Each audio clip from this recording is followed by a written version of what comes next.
The Church of Scientology has its critics and its controversies, but these allegations from an independent senator have stunned Australia. Scientology is not a religious organisation. It is a criminal organisation that hides behind its so-called religious beliefs. There are allegations of false imprisonment, coerced abortions and embezzlement of church funds. The church cannot sue Mr Xenophon because the allegations were made in Parliament, but he says he has evidence to back his claims and he's handed it over to the police. The accusations were serious enough for the Prime Minister to support a further investigation. These are grave allegations which he is making. Many people in Australia have real concerns about Scientology.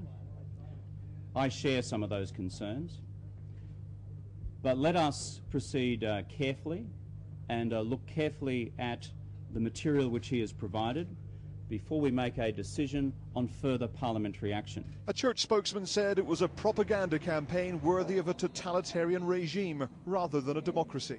Senator Xenophon has used parliamentary privilege to make some outrageous and completely wrong statements about Scientology.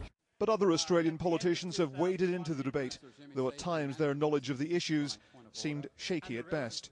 Some bloke who arrived in a spaceship and something about Johnny Travolta and Tom Cruise and jumping on couches and all that sort of rubbish. The endorsement of celebrities such as John Travolta and Tom Cruise has given Scientology a high profile in recent years.